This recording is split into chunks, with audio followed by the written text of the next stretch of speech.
Okay, welcome back, guys. This is Wolfwire Studios here with another devlog, and this is the continuation of the previous ones. And I have added a lot of stuff this time around. And just let me just show you guys directly what all I have added. So if I play here, as you can see, I have a gun in my hand. Now my player is equipped with a gun, and I can turn in place as usual. Sorry, aim offset, and I can turn in place. So if I turn left and if I bend over this much value, it will turn, as you can see. Yeah, turn in place is working, and I can crouch and I can walk and I can turn in place using crouch as well.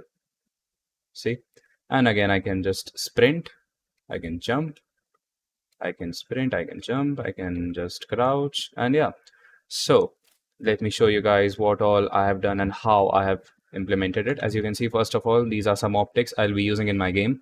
A red dot, an ACOG, a canted sight, holographic, and a 6 times magnification scope. I'm calling it Leopold 6X, inspired by that. And I made them, all of them in Blender. They're all my creation. You can check them out in the description. I have my ArtStation linked. And what I did was, let me just show you guys quickly. I created all of them in Blender, but the problem was that I created multiple materials. Like as you can see, it's a single mesh here, but in Blender, this whole wire was different, this knob was different, this knob was different, this connector was different. So what I did, I merged all of them, and then I used a plugin named Simple Bake, and I baked all of those textures onto one single texture because my UVs are already aligned. If I can show you guys my UV. Yeah, my UVs are all aligned on a single sheet, so I really had no issues in baking them, and I did. So yeah, and then I added a simple collision because it's a very small object, so I don't need big collision, and I enabled nanite, as you can see. And I applied this, and this is the material that I used. If you are doing that, and if you have any queries related to it, just let me know. I'll make a small tutorial on how to bake and merge your textures for UE5. And that's all. I'm using the same technique of using all of these materials for a PBR look, physically based rendering. And yeah, that's also that's what I did. And let me just show you guys how I implemented my turn in place animation. So this is the anim graph, and it has increased quite a lot. And what we are doing it's like a complicated mess. Just let me just explain it briefly. We are saving the pose with some modifications. This locomotion state machine, we are saving it with first modification being that we can rotate our root bone using this variable named root yaw offset. The second modification being we can use aim offset using this value once again, saving it. And then third modification being we can blend it using this variable layered blend per bone and playing the idle rifle iron sights on top of it. Basically, we can play this animation above these specified bones, these three: pelvis, thigh left, and thigh right, because like that's what this node does. And again, we are saving it. And then we are saving using the original saved pose, and then we're using this upper body pose that we just saved, and then again we are blending, but this time we are blending above the spine. Basically the same thing in reverse. That is, we can play the crouch animation and have our body go down instead of our body going up, if you know what I mean.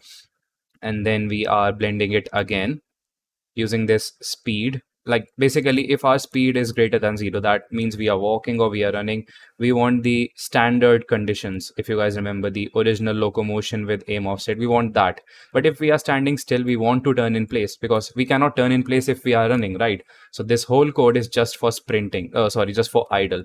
And this code is for moving and sprinting. So let me just show you guys in the event graph. There is this new function now, turn in place. And if I open it, there's a lot of math here. I'm not gonna go in detail, guys. I'm sorry, because it's really deep and it's really difficult to understand. But just like a brief overview in a line or two, we're using the yaw, the Z value of the last frame, and then getting a delta, and then using that delta to check and then update the root yaw offset value that you just saw here. This root yaw offset, this and this. We're using that delta to update the value. Also, along with that delta, we are using the values from animations.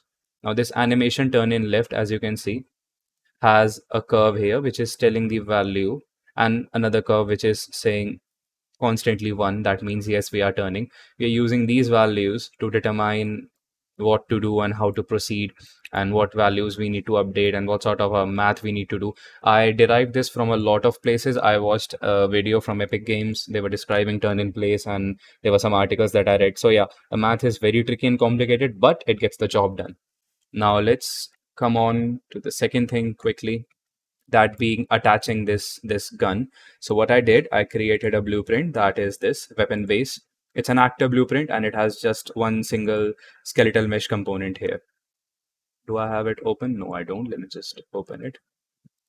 Yeah, it just has this skeletal mesh component. And then I derived a child blueprint, this BP underscore C M4. I derived it, and then here it is. And I placed this M4 mesh here. And then secondly, I went to the UE4 mannequin. I created a socket on my right hand. As you can see, hand underscore R, and this is the socket. I created this socket here so that I can attach the attach the gun here, and I had to adjust the socket because you'll have to adjust it every time you're using or adding a weapon or something. And then there was this problem. By using just this socket, my right hand, let me just show you this, the right arm, as you can see, this was not snapping onto the correct position. So to fix that, I used FABRIK. Let me just show you where FABRIK is. Yeah, so I used FABRIK here, left hand snap. As you can see, what we are doing is, before the output, we are using FABRIK. It is like type of a, as you can see, forward and backward reaching inverse kinematics. It's a high level IK, to be precise.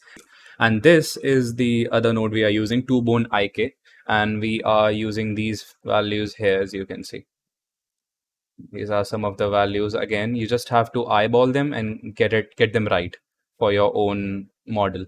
And then this output is having us adjust our arm accordingly. And this is not just the anim BP working. We had to add a socket here, left hand placement, as you can see, very conveniently named. And I had to adjust it. Like, this is a back and forth situation. You'll have to come in and then adjust the socket again, and then go back and test it, and then again adjust the socket. It's all on you. It's like how you want it to look.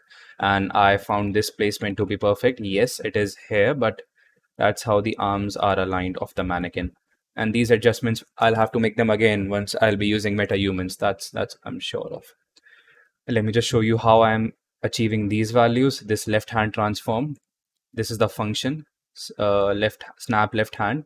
And what we are doing is, we are getting the weapon, we are getting this socket transform, this socket right here. And then we are using our character mesh, the mannequin. And then we are getting the hand, right hand, and we are comparing the values. Basically, we are transforming that socket relative to our bone space, like where the bones of our mannequin lies. And then we are setting that as the left hand transform value. That's all. And then the anim graph is using it, and then using these two values that you can just create, right hand effector and right hand joint target, and then you can have the desired output. So that's all, guys. That's all, I guess. So the arm is snapping correctly. I can crouch, I can turn in place. I'll have to fix the turn in place. It looks slippery. No, it's fine actually. It's just me. And yeah, I can sprint, I can jump. And yeah, next up would be, I guess, aim down sights and shooting mechanics. Also, I'll have to make a variable in the weapon base. It will be a structure, and I'll be adding montages, the ammo counts, and everything. Like, the whole weapon info will be stored in just one single variable. I guess, guys, that's all. That's all in this devlog. I hope you guys enjoyed it, and stick around for more. And yeah, it's surely coming up. Do follow me on my social media, and if you guys like it, do support me on Patreon. And yeah, that's all. I hope I haven't missed anything in this devlog. And until next time, see you guys. Cheers.